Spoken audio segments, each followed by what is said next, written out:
Nobody asks me anymore. Aww.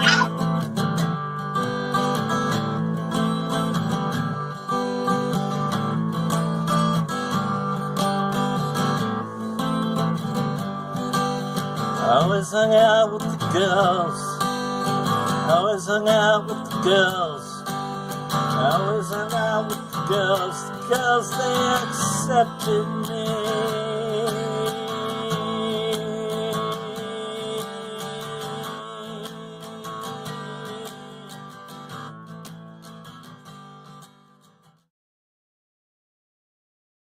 Hey, and welcome to the Fluid Voice. It's all... What? Context wrench. Oh, wait, I hadn't unmuted you guys anyway, so that might have just been me hearing that, and everyone else in the Zoom. Whatever. Anyways, I'm Ozma In The Dark.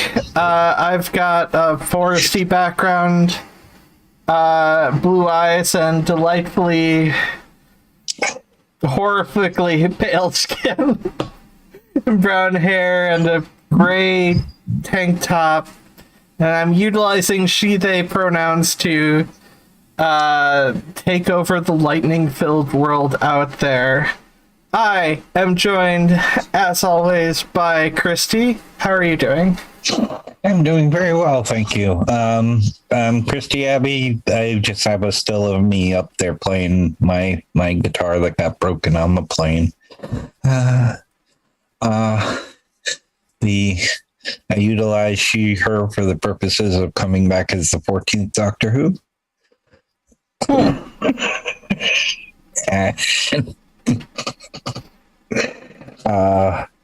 thought I'd get a better reaction. Darn it. Sorry, I'm just like over focusing on technical stuff, and my brain is like, okay, let me just move this around here and this around here. Okay. But my question would be, would your Doctor Who be more generally available, or would it be only Disney Plus?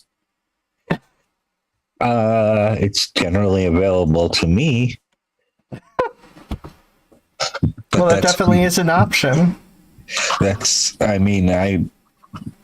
I don't keep the, I don't tend to keep the pirates at bay, as it were. Anyways, we are also joined by... I also have Disney Plus, though. Anyways, we are joined by Perfict as well. How are you doing, Perfict? Speaking of pirates, I'm in the standard Blue Owl format here, but I have a lovely piratical theme provided by Ozma. Yes, with a bird on my shoulder. Not... I have a parrot. Yeah. I'm a bird with a parrot. Well, I thought it'd be funny. Using he, him pronouns for no particular purpose in world domination or anything like that. I assure you, no plan at all. Well, pirates don't usually go for world domination. I'm not even trying to dominate the seven seas. Do they usually go for plans? Well, yeah, because there was the pirate queen in China who basically got to negotiate the sentences away from like a lot of the pirates of her crew, because she had like a pirate army. They covered that in Doctor Who. Yes. Also, I watch the behind the scenes of videos or of movies, and that was also mentioned, the behind the scenes of one of the Pirates of the Caribbean movies. Anyways. Yes. Christy in Context Wrench can't see it, but I have Christy's Halloween costume on there and Context Wrench's Halloween costume on there. On the screen visible, so I changed mine just so I could have something up. So I finally got all the stuff together. So I probably alright. should have made it so people could more obviously see mine. I didn't think about that till the last day, or right before Halloween. Okay. Context wrench. We are also joined by you. How are you doing? I exist. I am here. I am a wrench of context, and I am mostly utilizing she, her pronouns, but I'm fairly ambivalent about most of them, so whatever. I am also represented by a cool Ozma original centaur type creature with the head of a dragon and the body of a pretty white unicorn. So it is a dragon. It's more specifically a dwagon, I believe, is established wearing a unicorn outfit. Although presumably, if you think about it, someone must be the back legs. So. well, that's why I was assuming centaur, but whatever. It's adorable, and I am grateful. Oh, I just assumed that there was someone behind the dwagon, just like holding the dwagon and using the back legs. I watch too much Xena, okay? Too much Xena, and so I assume the centaur, and it's a thing. Hopefully skipping the Kevin Sorbo episodes. Not at the time, because I didn't realize how much of a creep he was in the 90s. But yeah. Okay. So, Yeah, and obviously there was Caesar, who was played by the same guy who played Judge Dredd in the 2010 Dredd movie? Dredd 3D? Carl Whatever. Urban, right? Yeah. Yes, Carl Urban. Who is a peach. Anyways, today the topic is Halloween and exploring identity. Oh, okay. Because it's almost Halloween, and it's definitely Halloween and D&D are two things which are really effective for exploring identity, and less people play D&D in the 90s, so. Yeah, well, I mean, role playing does, you're right. I hadn't even thought about that, but role playing is definitely a field where people play roles that they think are interesting, and you can play female characters or Not that I ever did. male characters. Yeah, that's, and no one will bat an eye. Well, yeah, and you see that with like cross-playing in nerdy festivals. You know, the nerdy festivals where all the nerds, not like us, but the nerds. You mean like cons or like the Ren Yes. Fair? God.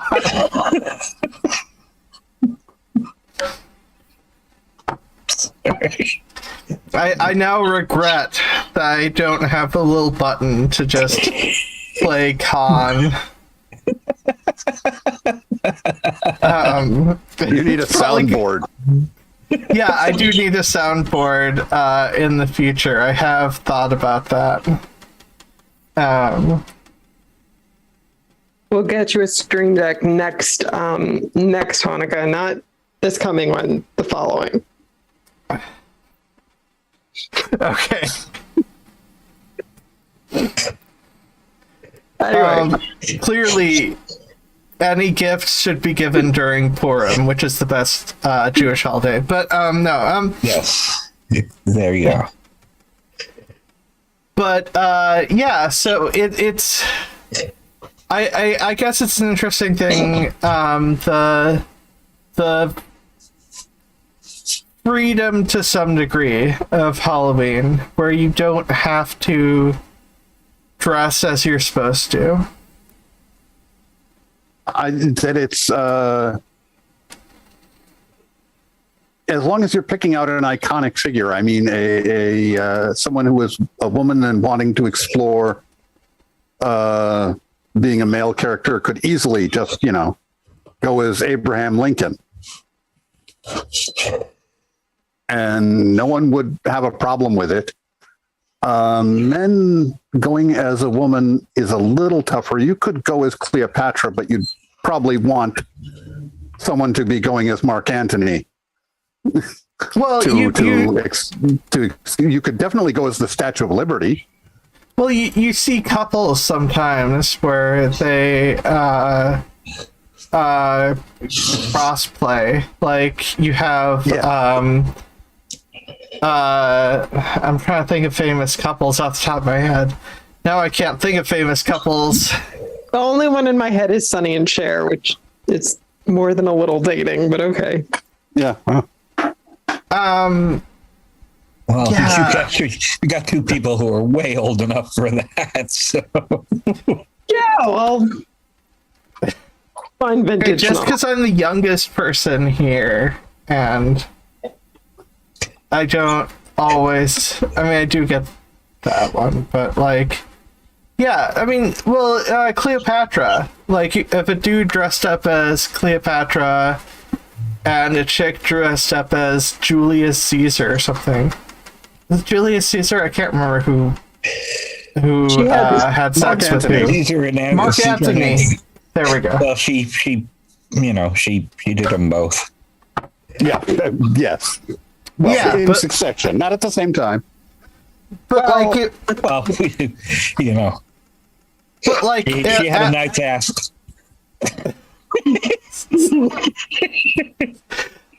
but like, you see that sometimes in Halloween festivals, like the adult Halloween festivals. Yeah. I mean, well, not even very adult. I mean, not. But you Well, mean no, adult? I'm not where, trying to say- not wait. as in XN, but as in adult, as in adults come dressed up. Yeah. Yeah, not rated R festivals, Halloween festivals. I'm sure there are those too. Yeah, I'm sure too. Yes. But I mean, like, they could play movie characters. My brain's still like trying to think of famous couples. The Ray and famous Nora ones. Charles. What? Nick and Nora Charles. Now that's before our time. Come on. Well, I was thinking of movie characters, And they like, had a nice Asta too. Oh, Mr. and Mrs. Smith, a movie that not enough people like. But if they're couples where they would play the other role in terms of Mr. and Mrs. Smith. Although, wait, don't they both wear suits in that? Whatever, I don't know. It's it's an older thing than them. But yeah, and obviously it depends on how open the Halloween party you go to is. Obviously there are various parties that would think it would be weird if you dressed up not as a Halloween monster. And that would be a problem. See, my thing is that Halloween was the only time I actually dressed as a guy. I was always androgynous. So you can say Halloween was the only time you really wore your costume? Yep. Yes. If you hadn't said it, I would have.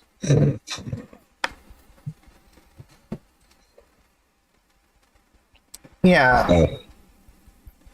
But I guess it's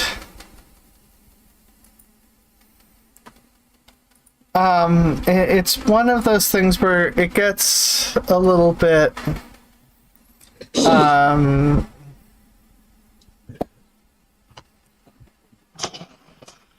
like it's both a good and a bad thing. It's good that people can have an excuse to dress and be themselves, or possibly have a chance to have an excuse to dress and be themselves. But it sucks that people need holidays like that. That they need the excuse. Is the problem. Yeah, and I don't know. I feel very I'm torn with some of them. Yeah, I guess what you said makes sense. Perfect, but it sucks that they need the excuse, so that because the holiday is still fun, and holidays are good. More holidays. We need more holidays. We need more holidays where people are allowed to dress up. Yeah. And less holidays where you're obligated to buy things for somebody else. Yes. Yes. Well, it's easy for me. I hate everyone. This is it's okay. Perfect. Do you also hate everyone? Because if so, then it's the hate everyone club. Oh, well, yeah, I guess I mean, kind of count, It's more like I ambivalent everyone. Well, close enough. Whatever keeps you out of jail. I mean, what is hate but an incredible ambivalence to the well-being of others? Yeah, but hate just requires a lot of spoons. Yeah, you're probably right. Hate just. Yeah. On the Sorry, spoon you're- theory of doing things. Yeah. Sorry, context around you were saying something? Just that whatever safety people can find to try and express themselves is important wherever they can find it, whether it's a specific holiday or a specific event, so that if it gets uncomfortable or unsafe for them, that you have the out of, oh, well, it's for this thing, or it's for this day if you need that, but you can still have the space to sort of play with identity or connection with yourself or other people and that kind of stuff. It's important to find context for that is safe and relevant to whoever needs. I know it was played for comedy, but I'm just put in mind of the dean from the TV show The Community. Yes. That finding opportunities to dress up and occasions to dress for and so on. Yeah. Self-expression. Yeah. Just Sorry, I'm suddenly just on a side bothered note. by my particular picture, which I managed to put on the thing, but now I'm bothered because the hair's going a different direction than my hair, so I'm gonna have to your flip image. it. Yeah, I know. Can't remember how in OP. Speaking of which, just on the unless you've noticed it, unless you've not heard, there is the community movie happening. It is happening? Oh, wow. Oh, Yep. I didn't know about anything about that actually. Yeah, it's already been. It's not scheduled. It's not scheduled yet, but it's happening. At least 4 people are signed back on, and they're not asking the racist uncle back. So Okay. Racist and ableist, because why stop at one character flaw? Da, da, da. you know. Yeah. There we go. I flipped my image horizontally, so now my hair is going the same direction it is on screen. Super important.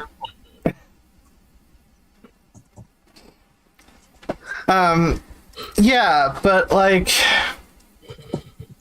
out of curiosity, do you think that certain aspects of Halloween could also work negatively in making, despite the fact that you're trying it out, would they make your identity be perceived as a costume? So that's always a concern as well. And not to say that's a reason to stop doing stuff, it's just, I don't know. Yeah, I suppose there's that it does promote that.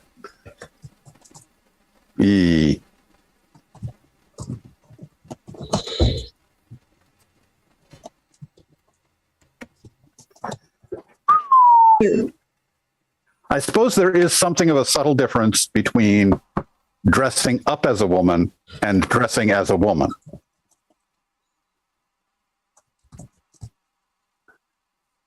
Or dressing up as a man or dressing as a man. Yeah. That those are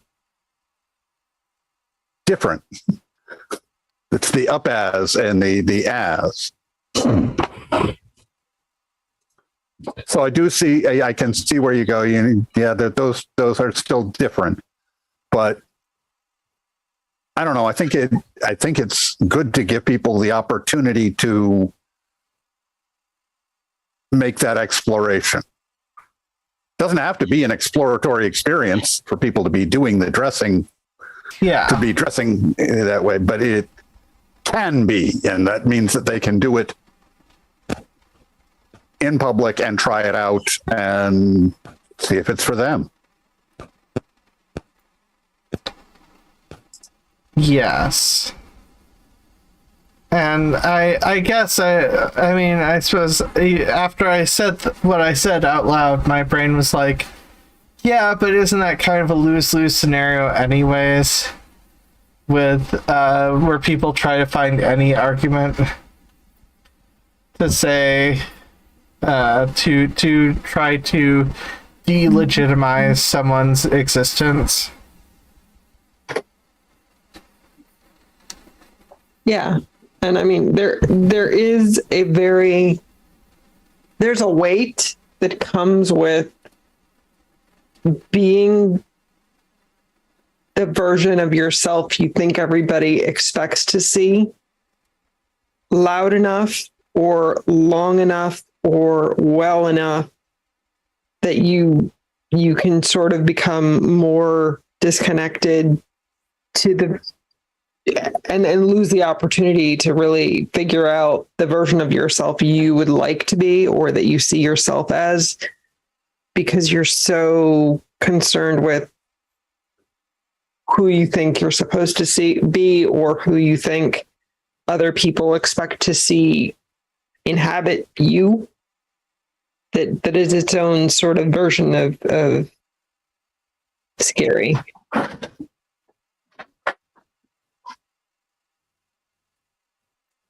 Yes. I don't have much more to say than yes. Yeah. I don't know about the other two. Yeah. Things he was saying got me lost in thoughts. Christy, you too? Give me the question again, as it was. There's a weight of performing the version of yourself that either other people expect to see or you assume they want of you, such that you can become disconnected from the version of yourself you want to be. Yeah, that's okay. That's where I was. Okay. Yeah. Dissociation in transness is a massive thing. Strangely enough, it's also in disability, so it's kind of all over the place. But yeah, I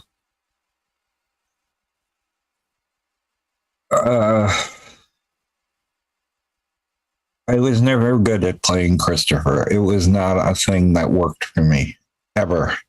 And it's one of those, when I came out, everybody was like, oh, it's about damn time, you know?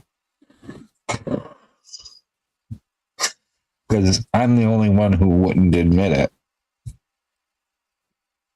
Yeah, that was not the case with me. I'm too good at acting. Oh, I'm a good actor. Or at least I was when I was a kid. I had a SAG card till I was 20. But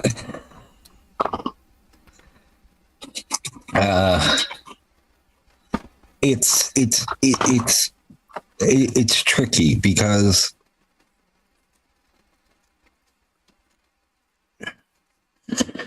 having to play or being the oddball was sort of easier for me. Just being the odd person off to the side who didn't think like everybody else and wasn't like everybody else. And I became very self-contained, which is something I'm not. I'd even say to people, I'm very self-contained, but it's not true. I think that's the only lie I told, but it's a lie I told myself. So I can't say I was lying to people because it's a lie that I believed.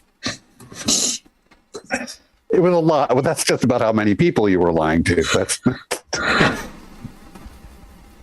Yeah. yeah. It was a lie that you told yourself and you believed. Yeah. Once I was much more social once I transitioned in a different way than I was social before. I was liked before. People liked me, which was nice.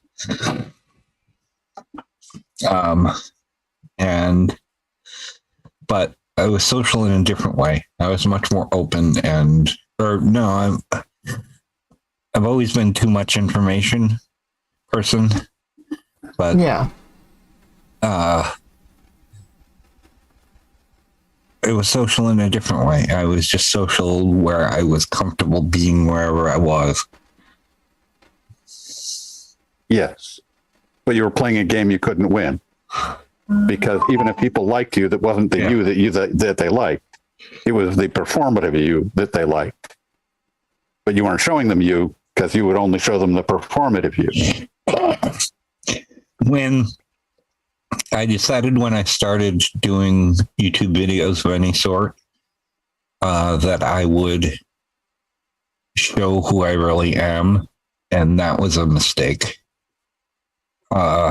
Because that sent me into some serious spiraling before I came out. That's a very vulnerable place to be. That's incredibly vulnerable and scary. Yeah. And if you're not used to it, that's a very complicated space to inhabit. Well, I mean, it shouldn't have to be scary. It just sucks that it is. So most people who know me online knew me better than the people in my real life. I know it's not supposed to be that way. That is definitely, I feel like that's just a mood in queer communities all over America, at least. That was my experience the second I got on the internet. Not even really from the queer perspective, but just from an authenticity perspective, in the sense of if people didn't see me and have the expectation of what disabled girl super crip was or is or should be, I could pick a different name and I could be very secure and not have to prove that I know what I know or the experiences that I've had actually are mine. Yep. So before even anything alphabet mafia flavor ever occurred, which is a different side tangent, which we will not be covering today. The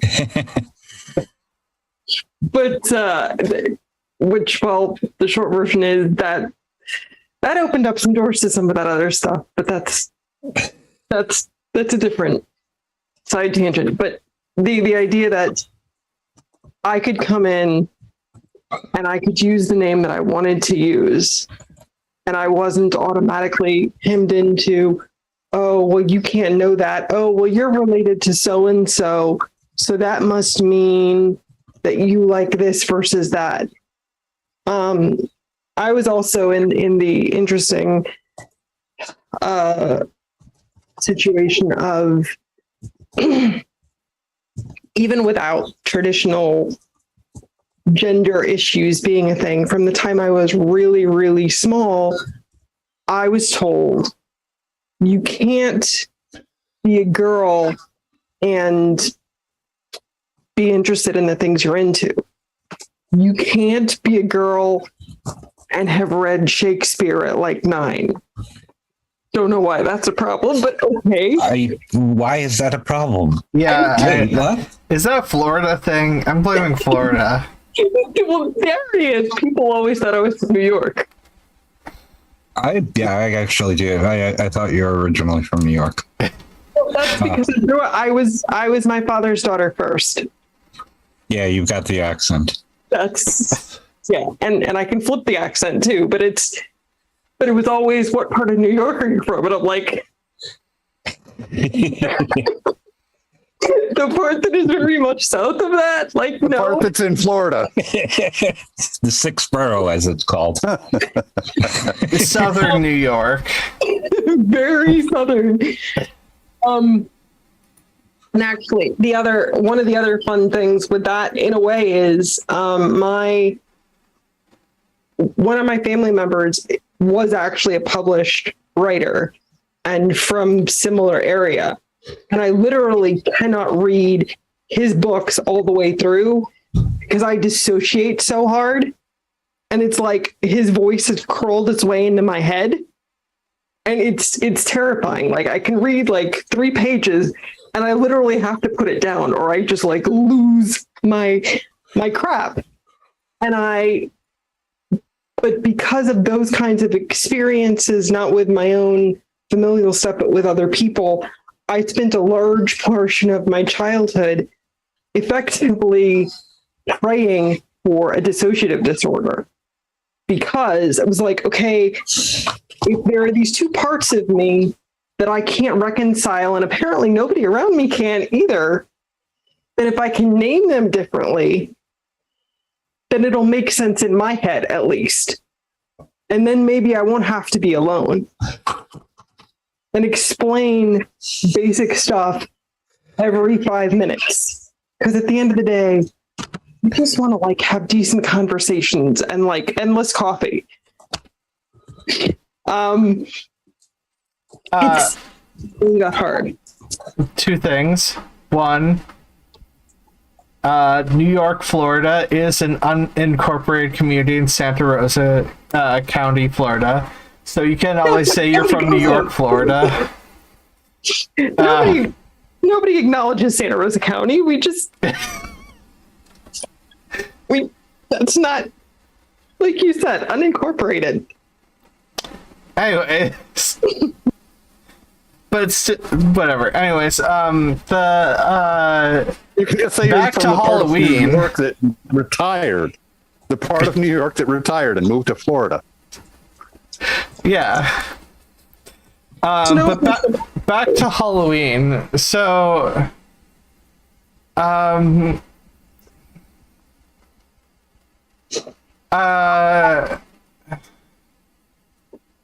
because and identity, because I don't think it's even simple stuff. Because I mean, people play out their dreams and fantasies and stuff stuff they're interested in Halloween. I get the impression. Or just make jokes.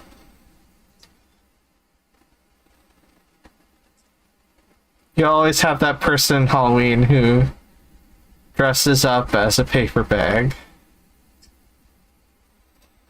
Or something like that. Right? Or they have a pun in their costume. Yeah. Which that's not inherently always bad. Sometimes it's annoying. But only because it's just... It depends on how much work is put into it. Like, if you're just wearing a t-shirt that says... a pun. Why can't I think in puns? Name a pun. I don't know. I'm trying to think of some pun costume and I'm absolutely drawing a blank. No. Wait. Pun costume Halloween. A white t-shirt that says costume on it. I'm wearing a costume. Yeah. A lot of them are bad.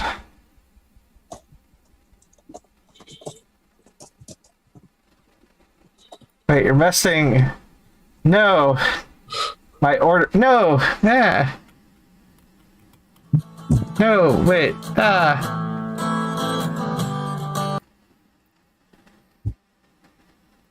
The order got messed up. I'm sorry, I pressed the wrong button. And then I messed up some of the stuff. There. Yeah, I can't even think in terms of bad costumes, and the ones I'm seeing are just really bad. Like, I'm not even sure what they're trying to say. Some of them I don't know what they're trying to say with their puns, and some of them are... After you've filtered through the sexy firemen. Okay, this one I appreciate. The person is just like pretending to be a stand and the tablecloth says one night stand. That is a quality that has some effort into it. Like, it just, even like the, you know, spelling bee with just a bunch of, like, a little bee, partial bee costume with a bunch of letters. Like, that's a pun with something, like, effort. But, like, I feel like there are ones which are just, yeah, like you said, costume.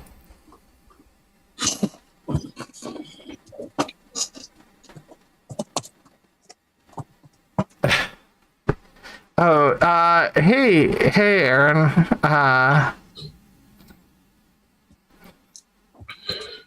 Sometimes, what do you call a costume with a bunch of legal papers stapled to tie and coat?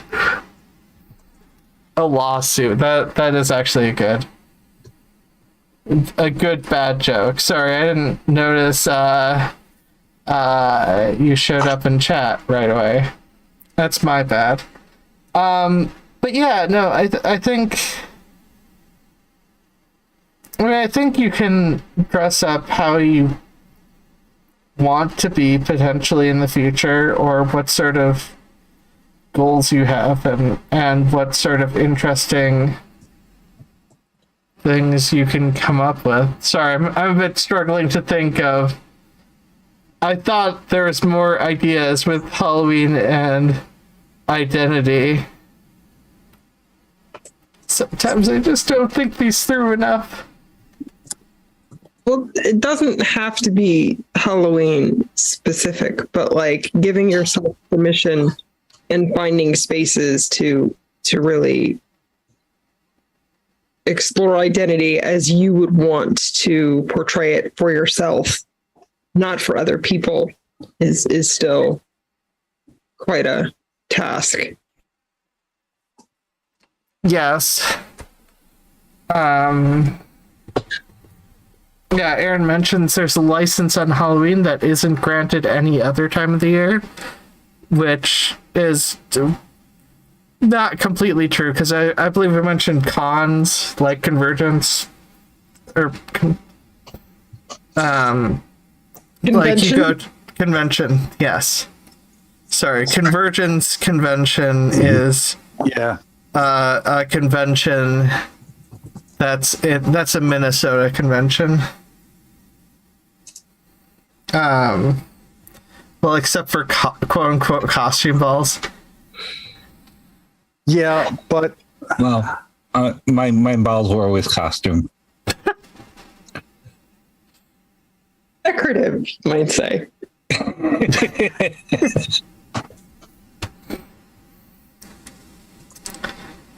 thing is that it's a matter of if the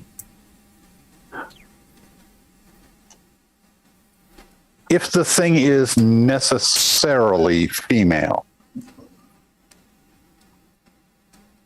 Oh, like if you're just exploring gender identity?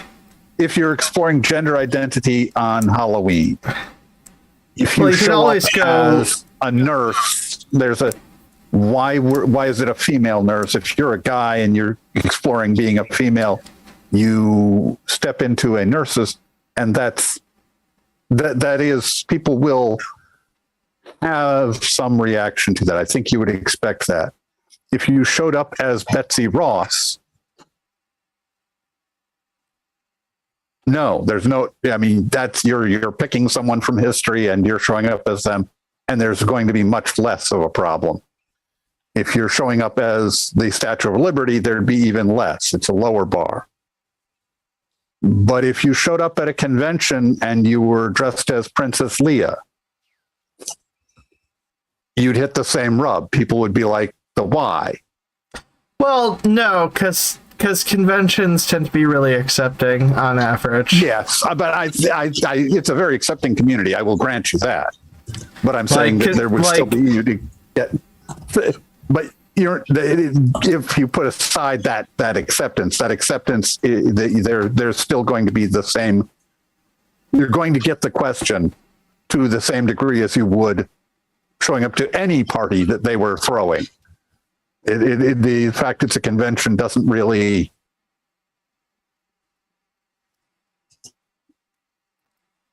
Depends. Sometimes. Sorry, I'm used to people in conventions just being like, go to the convention and they can be completely themselves and be around people who don't know them. And so because they're around people who don't know them, they can do whatever they want. And that's not all. That's less likely to be the case with the Halloween party, because usually that's with friends. So there's a different. Because of aspects of that culture, at least in Minnesota, in the conventions I've been to, that's an impression I've gotten. And similar thing with Renfest, or sorry, the Renaissance Festival. Oh, Renaissance festivals are, yes, that's even more of a smorgasbord. That's you're allowed to be what you are. People raising questions about it are going to be the ones on the outside. Yeah, and so when everyone around you is wearing like superhero costumes, or they're people who have leashes and are crawling on all fours in the convention, the chances of you getting asked why, if you dressed up as Leia and you appear to be relatively masculine, are going to be significantly less than if you're going to an average Halloween party. Like I said, that's just my experience with conventions, maybe. Well, conventions or anywhere where people don't know you in quote unquote like your everyday day-to-day quote unquote real life, if they don't know if they don't know you in context to other people, there is a freedom in just being able to say, my name is whatever, or I'm playing this version of this character from issue whatever or season whatever. So that's partially a con thing, and it's partially just a luxury of, if nobody knows me in this space, then I get to set all the parameters, and they're probably not going to really push too many issues.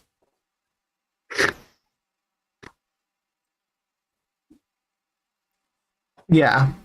I mean, you might get someone who pushes. To be fair, you might get someone who pushes. That's always a risk, but it's much less, and they are the weirdos in Convergence if someone is a jerk to you in Convergence. And you're more likely to have people who have your back in that context than in regular life. Because if everybody else is pretty much agreed that you are who you say you are, and then the one guy in the corner is like, no, you're not. Your name can't, you can't do this because whatever. Or everybody's just like, no, we already did this. Just go be somewhere else. Yeah, you don't like have to have your legal name in con. You can make up your own name for your badge or whatever. It's not it's not as strange to wear pronouns pins at a con. And some provide them. Yeah, I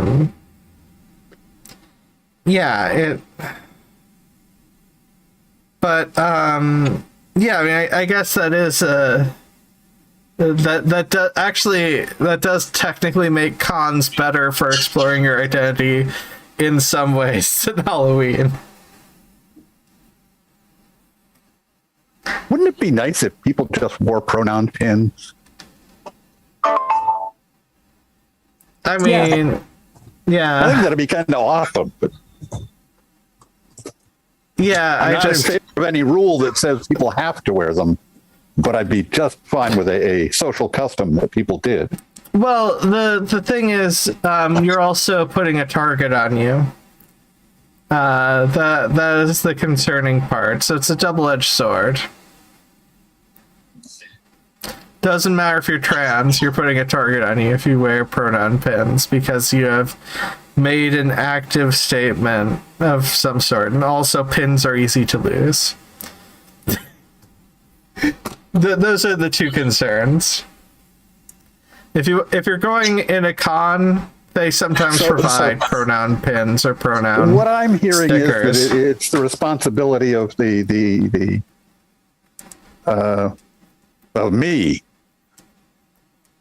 of the allies. It's the responsibility of the allies to start wearing pins. That's what you're saying. Well, I mean, even that, I think it's People who have important a for little less skin in the game. Wear the pin, and that way you're wearing a pin that says he, him, and that creates that's how you create the chain. Well, also, the difficult thing, which is creating communities, which is important, because if you're walking with friends and they're all wearing pronoun pins, and everyone in the group is wearing pronoun pins, then you're less likely for people to come up, like, ask you why, because your friend group wearing it. Like, I don't know, group tactics make a big difference as well. Because, like, I think it also potentially helps with motivation. If you have someone you know who is there, like, I'm not saying it's not also a good thing, by the way. It is a good thing for anyone who feels comfortable with doing what they want, that they think it will be helpful. It's just one of those things where that can get disheartening.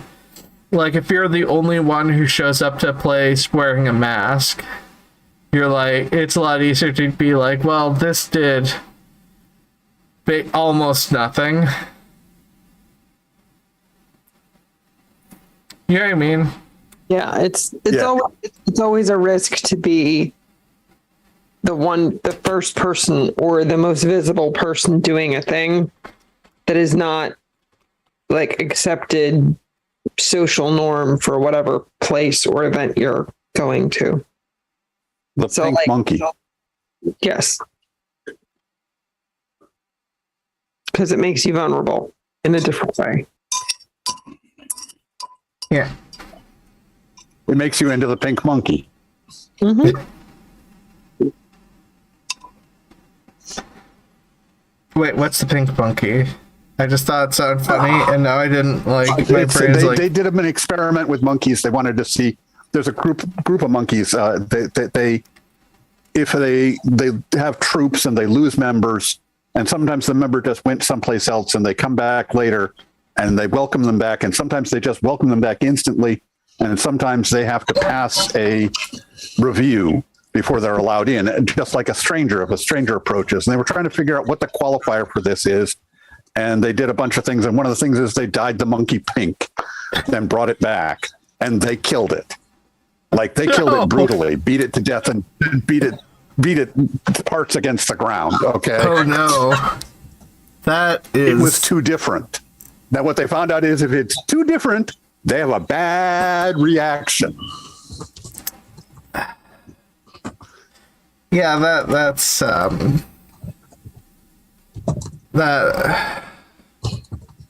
That's dark. it's dark, and I have a lot of thoughts about that. That being said, if you are enjoying your time, like and subscribe to this channel, and if you want, leave a comment. If you have an idea, a guest you'd like to see, feel free to comment on this video. Mm-hmm. And I don't know, we're close enough to an hour. We can go off topic a little bit, and by a little bit I mean Like D&D and identity exploration. D&D and video games. It's all. I mean, there's the stereotypical thing with trans people. With both those things.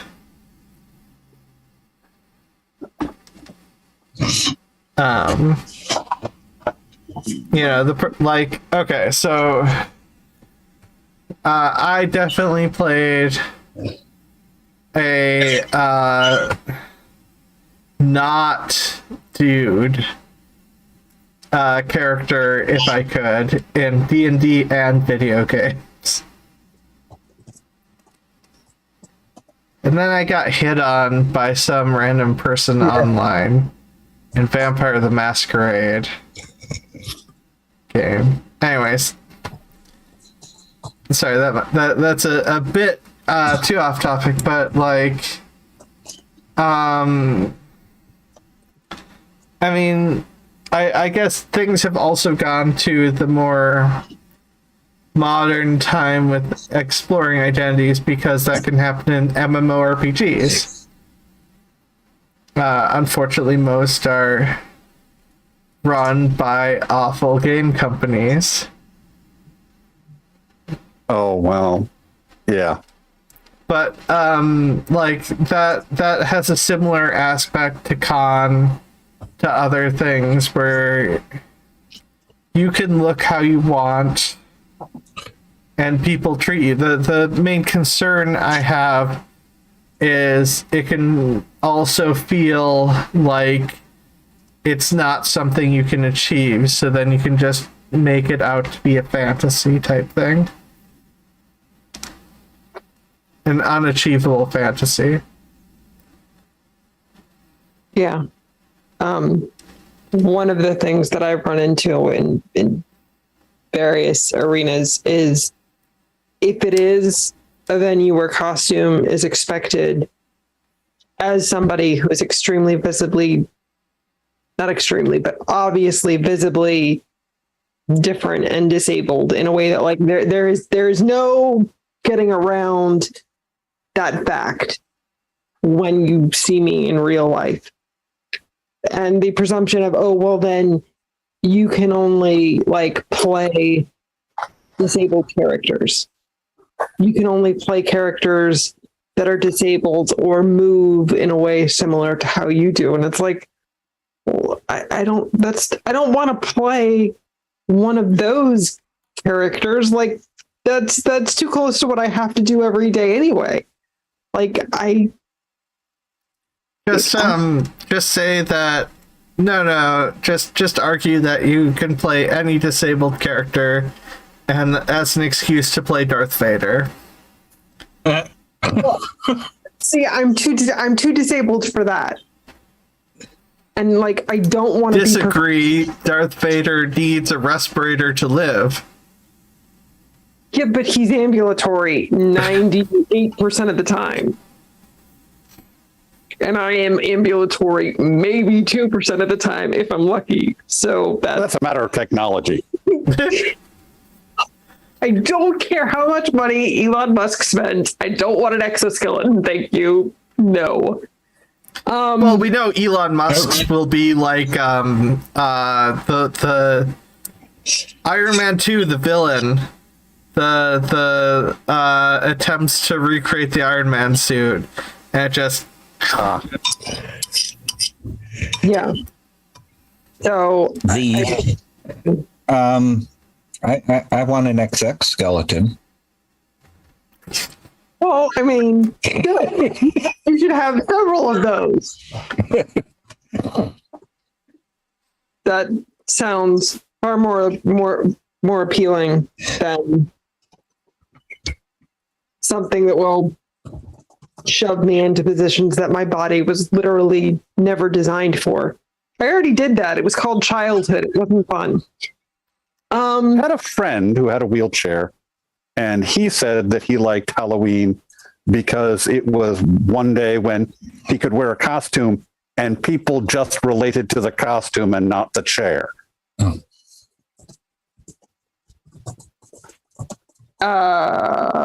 I mean, I can see that happening. That has been my experience 0 times, but I can totally believe that that's possible for some people. Mm-hmm. So what I'm suggestion number 2. You have fake guns and you dress up as a gunslinging character. And then if they say that you can't, you pull out a gun and point it at them. Yeah, I mean, the one quasi-related character that for reasons that I did not choose, like I did not choose this directly, but when I was in middle school, I was deemed tank girl. So that was sort of fun-ish, kind of. And then the Lori Petty movie came out in like, what, late 90s, early 2000s. I was like, yeah, I could kind of maybe sort of do that, but that's not really me. That's not really like a fun side. But, you know, there's this idea that... But you're saying that they were doing this in role-playing game? Well, now you can play... Or wait, were you asking context French about? I was asking context French. This Okay, is sorry. role-playing games they were saying you couldn't... I didn't really have a lot of experience in actual formal role-playing games, but in costume-related events of various... Okay. It was like, no, you can't do That's that. crazy. You have to pick like one of the pre-designed whatever. Although, like, I think Ozma was going, there are now disabled D&D characters, some of which are based on like murder ball chairs, which is like, yeah, I could get down with that. Well, yeah, because there's a lot of people play D&D. A lot of people create side things with or fan creations in terms of what you can do in D&D, even if it's not in the books. Although there's various things that have taken too long to, but have tried to get away from with D&D, because you could make an argument that there's a lot of race realism in D&D. Yeah, and in terms of the core concept. yeah, well, I wouldn't say it's race realism, but there is. I mean, D&D in its Orcs basic are born inherently evil. Right, orcs are evil. It says so right on the label. It's part of the deal. Yeah. If you're part of this race, you're inherently more likely to be evil. Type thing. Well, that's even they step past that. It's not inherently more likely. It's a foregone conclusion. It depends on the race, and obviously it depends on the DM, because most DMs worth their salt just look at that and they're like, no, yeah, there are a lot of evil tribes and cultures, but you can be whatever type of person you want or whatever. Tieflings are an example of chance of being viewed as inherently evil. Definitely half demons. Stuff gets more complicated than this whole other thing with with the costume situation. I'm trying to get my head around this. They're telling you that on Halloween you're limited to playing Franklin Roosevelt. You can't come dressed as Teddy Roosevelt because Teddy wasn't in a wheelchair. Well, right. The one out. I mean, what? This is the who and the what? I am not understanding. Doesn't make any sense. No, it was never fun for me. It was always if the character you're playing doesn't use a wheelchair or similar mobility device to what you're using, then it's quote unquote inauthentic. And I'm just like, it's the same sort of argument you hear people making when they see a black elf. Oh, it's not realistic for there to be a black elf in this fantasy setting with dragons and wizards and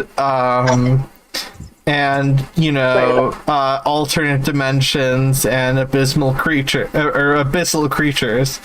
right. But yeah, the fact that the elf is black is the unrealistic part, and therefore have a problem with the game. That I got at one point was, long story, we did trick-or-treating on horseback for a while, which is not nearly as fancy as it sounds. But so if you're on a horse, you're separated from your mobility device because your mobility device at that point is the horse.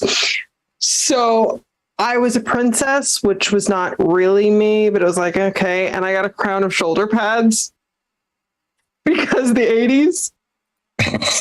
Okay.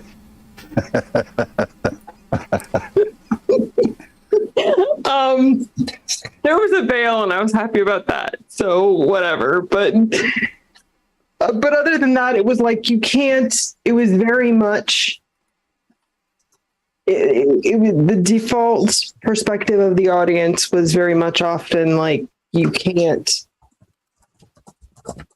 Authenticity demands lack of mobility device, because even or sometimes especially in a fantasy realm, disability wouldn't exist unless you were like big E evil. Oh, which is a literally medieval trope. About the whole imperfection of disability is the outward manifestation of an inward evil. Yep. Which is like great, but they just want to have fun. Yep. You didn't know that? I mean, it makes sense. I just it's still my used as brain a was trope making. Sorry, my brain was making the connection to why that still is a cultural trope, and also because I'm doing that video about Outlast, so that was definitely on my mind, and I referenced the awful video that I reacted to and had very negative things to say about. Right. And I was watching a YouTube video recently where the non-disabled creator was reacting to the new Morbius movie and literally made a statement. Well, Morbius is good disability representation because he's a doctor, so that's pretty good representation. And I nearly lost my shit. I was like, hand them out. I was half expecting you to go to the fact that disabled people are discriminated against in that movie, and people being like, because people are like, oh, disabled people aren't really discriminated against. Well, that was a comment earlier in the thing, because I was there for a brief period because whatever, I know people who are in that space, so I was acknowledging people who I know. And the first, they don't need to make him look all weak. Like, why do they have to otherize him? And then you're all like, oh, well, he's a doctor, so that's good disability representation. And I'm just like, or you remember Doom has a PhD. Yeah, well, It's not just an affectation. I know, but it's that kind of, and literally, if you look for 5 minutes, there's a video by disabled creator, which is literally, why are all the supervillains disabled? And I'm like, and somehow commentator person missed this as like a fact of, oh, but it's like, no, your whole take on disability makes my head hurt. Well, at least it wasn't that video on how to write madness. Kind of. It's marginally better. Which I do have a clip of that, just because I was trying to explain why I felt the need to make the video that I did, and it's just like, well, there are videos like this out here, and I had a clip from that, and then I had a clip from a Republican anti-immigration thing as well, because like, yeah, oh, they're different from the type of person you encounter in real life, so it's totally good writing for you to not feel sympathy or empathy for them. Right. It's like, no, that's not anything to do with the writing. You just have already dehumanized them. That's literally the problem. Yeah, the problem is actually you. A lot of it is the literary foreshadowing that the hero's brother will ultimately betray him is the author's focus on the brother's deformed hand. Yep. And that is, it's part of the structure of storytelling that is part of our culture. And you go, that's just got to get excised. But yeah, that was not. I'm like, I had like a foreshadowing with relation to disability. It wasn't that. It was the fact that the character essentially lost sensation of touch a little bit with part of the initial test with relation to being able to do magic. I'm like, that was foreshadowing for disability related stuff, was actual things that happen sometimes before a disability. Like, what? Yeah. I didn't mean to foreshadow that. It just kind of came out that way, and I'm like, well, that is actual foreshadowing. I kind of have to do it now. That's how foreshadowing like functionally should work, as opposed to see anybody who's like twisted by disability becomes twisted of mind, and that's why they become big E evil. It's like, no, that's not. Most disabled people just want to like live their lives and do the things. They don't want to they're not actually mad at individual people in general. It's the systems of like, I would like to pee without fear of injury. I know this doesn't to you. Why do you want such, complicated luxuries? I would like to be able to pee and not be afraid of injuring myself. I'm told this is highly exotic, but I'm a fan of that maneuver. It's yeah. So that's a thing. But and so the idea of still entrenched in the medical model, like the idea you have to be focused on recovery, and it's like, one, that's not always functional, and two, like, okay, even if that's not a place you can get, like, what are you supposed to do with your energy in the meantime? And recovery, if your position is not recoverable, then being focused on recovery is actually a problem. Right. Recovery of what? Something that I never had? Yeah, that sounds awful. No, thank you. Sorry, go ahead. Yeah, and obviously they need to, what counts as recovery. Like, generally, this is where the psychological model kind of has slowly tended to break away from the medical model, which it was closer to when it started with DSM related stuff, but a lot of the focus on what counts as recovery in psychological stuff tends to be,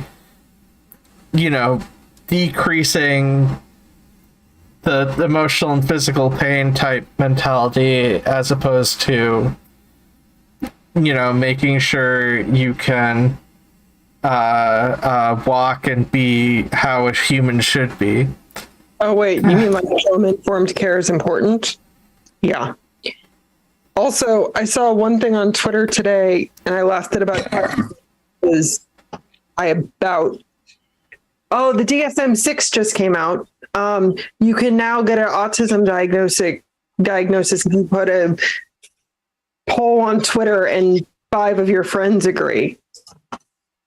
And I'm just like, I hate you all. I hate everyone. No, just all the grr. No. Psychology has now become democratized. Yeah. But we're still going to gatekeep, because if you don't have a full-on diagnosis by a quote-unquote professional, then you must be faking, right? Because that's how anything works. Yeah, well, tell us about it. Believe me, I know. This is why I hang out here.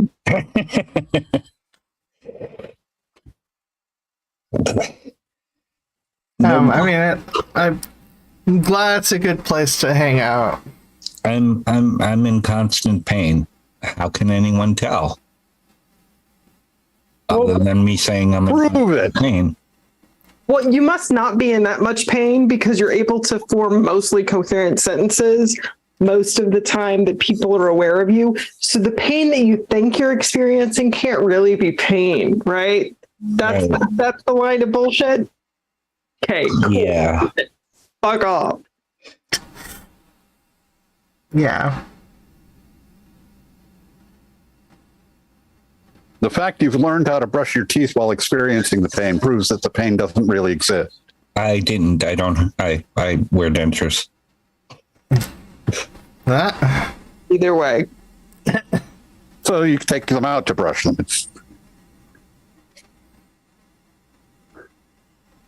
No, not really. You put them in a cup with the thing and it bubbles and whatever. Yeah, I assume disinfects as well. Yeah. It's a thing. Yeah. Throw them in the dishwasher, whatever, however you want to do it. Don't think that's a good idea. They sold my dishwasher when I moved out. That's a minor gripe. I don't bring it up anymore. Except occasionally. Except No, now. I really don't. It's kind of like you're idiots. Well, it doesn't wash right. That's because you don't know how to use it. Wait, you Also- mean there's a technique for using devices? Wow. Also, I don't recommend putting any sort of medical device or dental device in the laundry. Also, probably not a good choice. Yeah. It has indeed survived though. One trip through the washer. Okay, that's actually good. So, washer and dryer. I never know with stuff like that. Because, like, sometimes things can get damaged in I've heard of different people ways. ruining their retainers. Yeah, that's what I was thinking about retainers. I realize retainers are different sort of device, but... Now, this is pretty major league heavy duty. Okay. Yeah. Material, yeah. So, Well, that's good. Anyway, we've now drifted really far afield. Yes. Yeah, I know this conversation bites.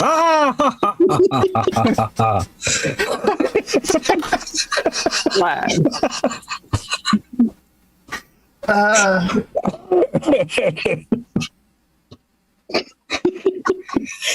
I words. Am I Like, late to I'm just gonna blame life stuff for me not feeling like I'm doing a good job hosting. am I way too late in the meme cycle to say it's morbid time? No. It's always morbid time. Okay. Check me. Okay, but who here actually watched Morbius? No, I probably will someday, maybe. Yeah. Context wrench? That would be a big fat negative for me. Yeah, will not. so I'm the only one here who's actually watched Morbius. Well, I was channeling Power Rangers because I cannot sit through Morbius, so I mean, take a I tangent. did break it down. Like, it's fine. It's not super horrible. It's nothing spectacular.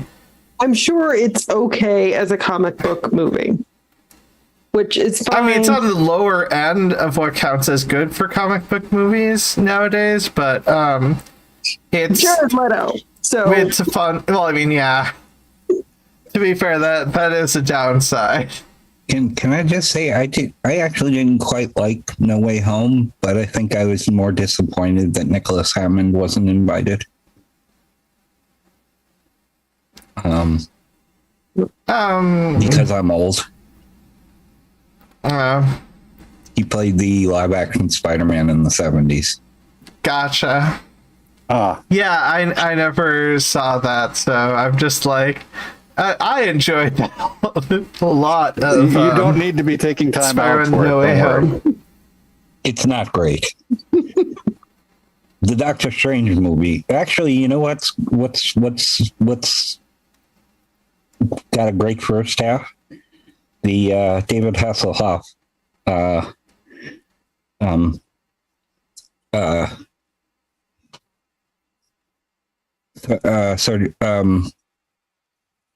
Fury Agent of S.H.I.E.L.D. Oh, It's got a great first half. yeah. Did I? Yeah, I can't. I've never seen that movie. I've seen a review online of that movie, and I can't remember if they said similar things. I honestly just can't remember. David Hasselhoff is fun, and Better actor than people give him credit for. that's true of a lot of actors. I mean, That being said, we're off topic. We're in Halloween. Favorite horror movie. Let's go.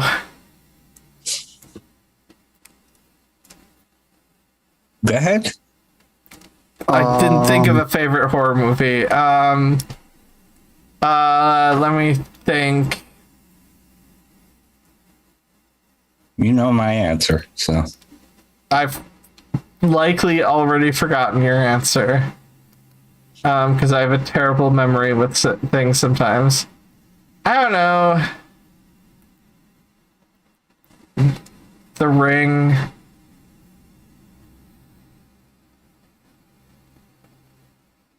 Well, since I'm sitting there with a guitar, the movie I had a song in, which is called. I don't remember what it's called. Oh dear. I know. Oh. Now that's really upsetting me. This is going to be quick. Perfect context wrench. Favorite horror movie. I'm trying to give you time to remember. Oh, okay. No, I'll look it up. That's easy enough. Well, yeah, time to look it up. Perfect. Hellraiser, did you say? Hellraiser. Okay.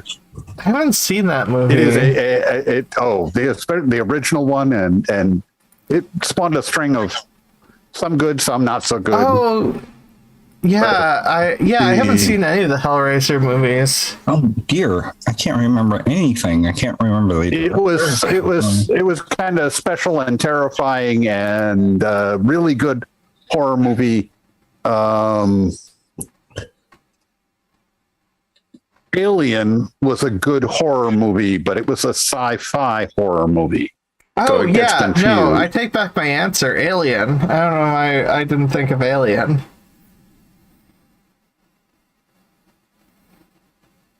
I never think of Alien. Until they show up behind you. I finally saw it. One of those Geiger things comes out of the wall. Yeah. Out of the dark shadow there, just steps forward. I saw a very bad print of it, and so pretty much a lot of it had the sound was really effed, but I can hear some of the things they did with the sound. That there's a heartbeat running through the entire movie, which you can't really tell if you have a good sound, because I've now seen it with good sound.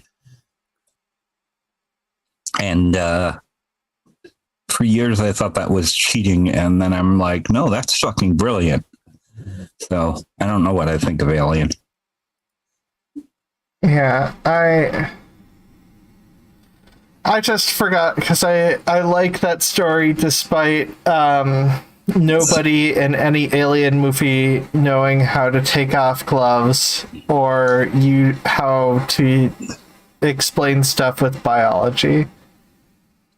Alien came the closest, I think.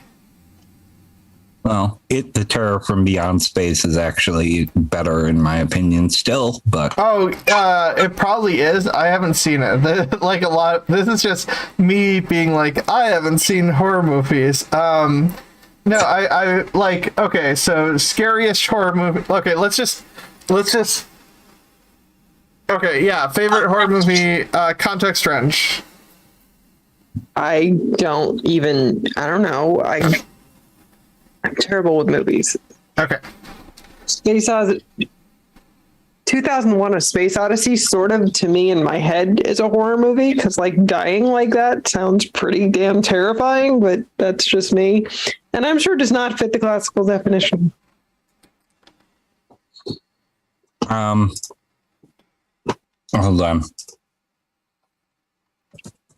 Okay. You know my actual answer, so it's Rockula. It's always going to be Rockula. My answer is always Rockula. Well, that's not. That's barely a horror movie. That's more of a comedy. But yeah, fine. I will accept that. I'm not going to gatekeep horror movies. I'm going to allow 2001 and Rockula. Well, if that counts, then Bride of Frankenstein.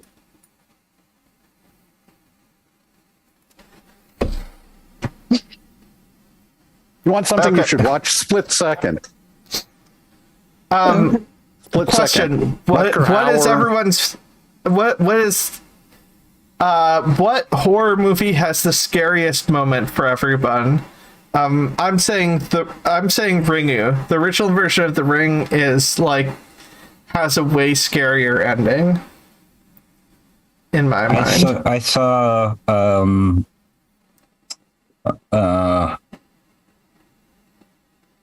Nightmare on Elm Street when it came out. So so that's okay. Hold up. I'm trying to get this guy's info here. Anyway. Perfect. What did you say again? I was saying, Split Second was what I was starting off on. But is that the one with the scariest moment for you, or not? I was kind of. The whole thing is it's a heart attack. Okay. It is a movie which is paced so that it will, if you haven't got a heart condition, it'll give you one. It is. And the threat is looming and constant, and comes out of nowhere all of a sudden, all the time. Okay. What about you, Context Wrench? What movie has the scariest moment in it for you?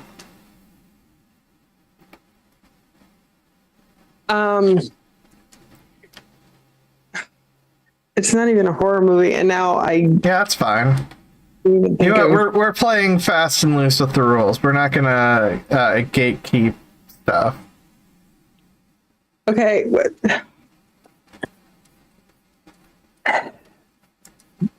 Because I'm me. The movie where Betty Davis and Joan Crawford play sisters. Oh no, that is definitely a horror Whatever movie. happened to Baby Jane? That is basically that's that. Okay, it's a suspense thriller, but like, let's be honest, that movie is way more terrifying than some horror films. That's A psychological horror movie. That's like all my nightmares, all my worst nightmares. No. Also, a really good movie. Oh, sorry, Christy. There's loads of things that are scary to me that are not scary to the normal person. I have had complete panic attacks during Tarantino movies. I've not been able to get through one yet, except for the first one, Natural Born Killers, which still gives me nightmares. But so to me, that's a horror movie. Gave Up the Ghost is the name of the movie I have a song in. Okay. Directed by Greg Lamberson. If you want to straight up, written by Jeff Strand and sung by Christy Abbey.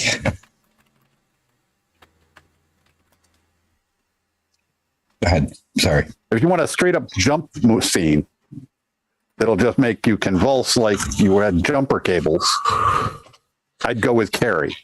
Oh yeah. I was 11 or 12 when I saw that. See, that's I saw that when it came out. So some of it has to do with these things are tropes for a reason because everybody copied them, and Carrie was unique for its time. And of course, somebody came out with Jennifer like right after, and which is more or less the exact same movie. And yeah, so I'm not sure if I would. I don't know. I don't like. To be fair, I'm not even sure if I've seen all the way through Carrie. I'm very weird with films. I've seen some great horror films. First thing that comes to mind, Uzumaki. Great, no, but you know what I mean. Just not necessarily always the ones that people tend to pick. That being said, most fun horror film in your opinion? For me, Friday the 13th, the first one. And of course, Rockula. Gave up the Ghost is a horror comedy, just for the record. So he wrote a song called "All the Right Things for All the Wrong Things for All the Right Reasons" for it. Okay, I'm trying to figure out. Is it full length or short? The short. Okay.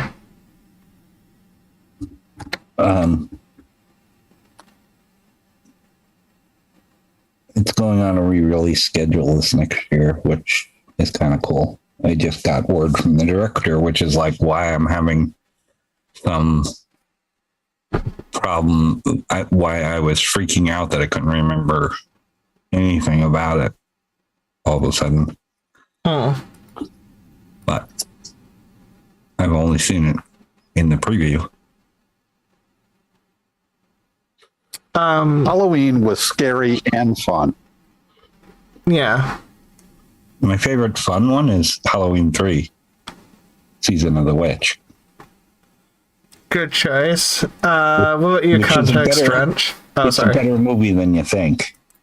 But Yeah. Dracula, of course, is the best movie ever. I mean, Rockula is a good movie.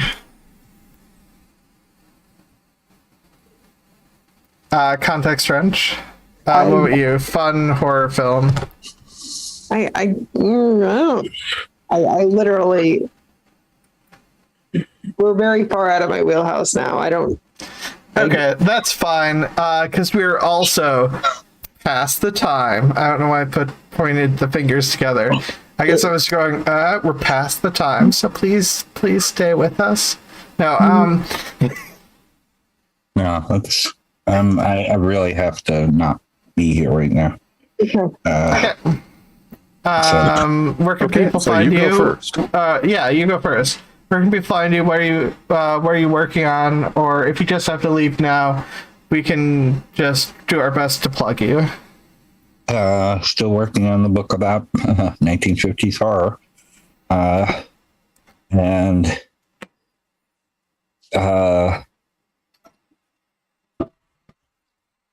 you can find me on Twitter at Christy Abbey, usually being annoyed at transphobes. Once in a while, trying to talk seriously to them and having absolutely no luck. And that's about it. You can find my own channel, but there's some old stuff there. It's probably linked below. Probably.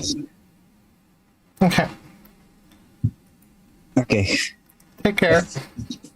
Bye, everybody. Live long and prosper. Take care. I'm doing the. Talk to you later. Bye. I'm doing it back. Peace. Okay. Perfect. Where can people find you? And is there anything you're working on? Nope. They can find me here, and I work on here. This is what I do. No, and they also can find me on Discord. If they want to find me, that's where they can find me. The Discord of the Fluid Voice, and just send me a text or the Rumpus Room. Yeah. And Context Range, where can people find you? Is there anything you're working on? I'm around. I'm here. Also, I'm just noticing that you say your title is Context Wench in this, and if I I've totally not missed it unless it was a typo. That was a typo, but it was probably somewhat Freudian because wench is from another corner of the internet. So I inhabit various parts of the internet. I am sometimes on the Discord. If you at me, I do try to respond politely, and that's pretty much most of that. Okay, and you can find me here. You can find me on my own channel, Ozma In The Dark. If you just YouTube at Ozma In The Dark, no spaces. You can get to my YouTube channel because they changed things.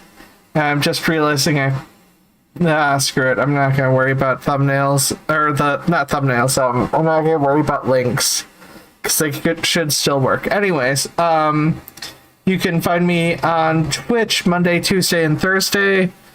Often playing video games and having conversations and doing episodes of Rainbow Shelter News. You can find me on Discord. Sometimes late at night, Monday, Tuesday, and Thursday, and also on the Fluid Voice Discord before the show.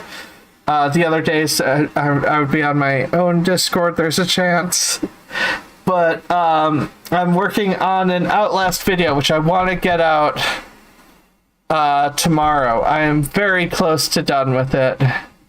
It should only be like 14 minutes long. I'm so close to done. I want it to be out on Halloween. Well, I wanted it out before Halloween, but I want to at least try to get it out during Halloween. So hopefully that'll be up on my main YouTube channel tomorrow at some point, maybe in the evening, on Halloween evening. We're trying to sort things out because I'm going to be stepping away from some of the stuff because I have to deal with bottom surgery. So not today, not until December. Basically, I'm stepping away to some degree for stuff. I should still be here December and January, assuming things work out. I don't know how things work. Anyways, so I've got the bottom surgeries in February. I'm just trying to make sure everything goes as scheduled because life does kind of take prio. Congratulations on finally getting a surgery date. Yay. Yeah. Yay. But and I have to be accepted before pre-op, which is its own potential stressor. So anyways, regardless,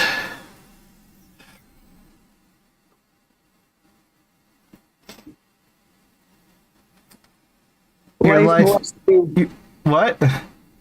Sorry, go ahead. No, you're gonna say it.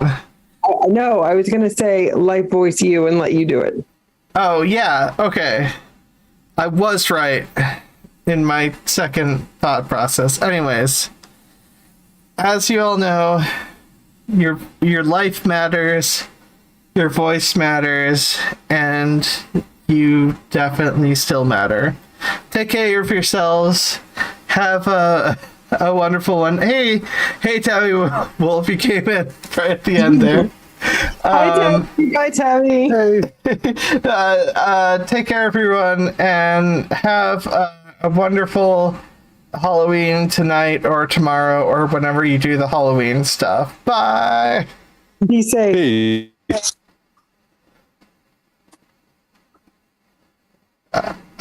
Wait, what was the button I was... Oh, there we go.